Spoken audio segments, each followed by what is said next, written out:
ఈ రాష్ట్రంలో రొయ్యల రైతులు పడుతున్నటువంటి ఇబ్బందులన్నింటినీ కూడా మరి కొన్ని రోజులుగా మేము చూసాం.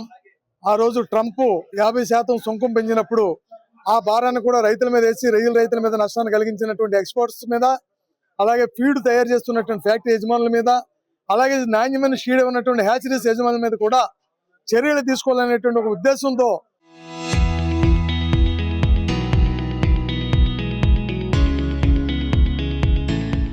ఈ రోజున మరి కలెక్టరేట్కి వచ్చి కలెక్టర్ గారికి ఒక వినతి పత్రం ఇవ్వడం కూడా జరిగింది.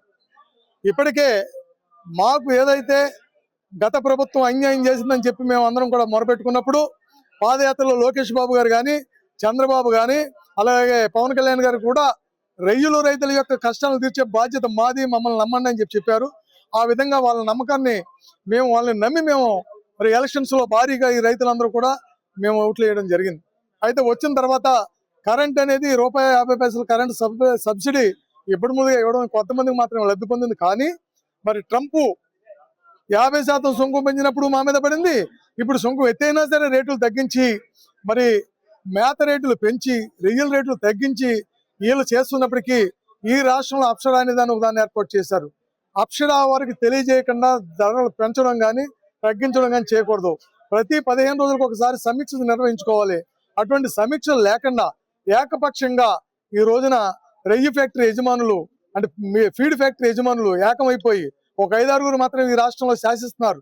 ఆ 5-6 ఫీడ్తో పాటు వాళ్ళు షీడు కూడా ఇచ్చి ఆ ఎక్స్పోర్ట్స్ గా తయారయ్యి ఈ రైతుల యొక్క అస్తిత్వాన్ని దెబ్బతీసే విధంగా వీళ్ళు వ్యవహరిస్తున్నారు.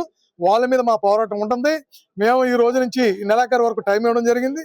ఆ టైం లోపల ప్రభుత్వం మాకు స్పందించాలి. మేము నిన్ననే కలిసాం మినిస్టర్లని, ఎంపీలని, ఎమ్మెల్యేలని, మొత్తం ఈ జిల్లాలో 7 ఎమ్మెల్యేలకి రిప్రజెంటేషన్ ఇవ్వడం కూడా జరిగింది.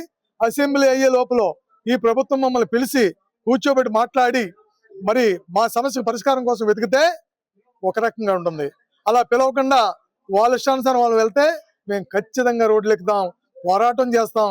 ఈ ప్రభుత్వానికి తెలియజేసే విధంగా ఎక్కడా కూడా తగ్గమని చెప్పే విషయాన్ని ఈ సందర్భంగా మీకు తెలియజేసుకుంటున్నాం. గోదావరి జిల్లాలో ఉన్నటువంటి అన్ని సంఘాలు కూడా ఒక తాటిపైకి వచ్చి ఏదైతే కరెంట్ సబ్సిడీ విషయం మన ప్రభుత్వం ఇచ్చిన హామీ ప్రకారం జోన్లతోనూ ఎకరాలతోనూ సంబంధం లేకుండా ఇస్తానన్న హామీ అప్పుడే సంవత్సరంన్నర గడిచినా కానీ ఇంకా అందకపోవటం, దీనికి సర్టిఫికేషన్ గురించి అయితే కనుక అది ఆక్వా రైతులు అయితే పూర్తి స్థాయిలో 95% చేసుకున్నారు. కాబట్టి తక్షణమే కరెంట్ సబ్సిడీ ఇచ్చి అదే విధంగా మేత రేట్లు ఏదైతే ఉన్నాయో local to global news at your finger tips.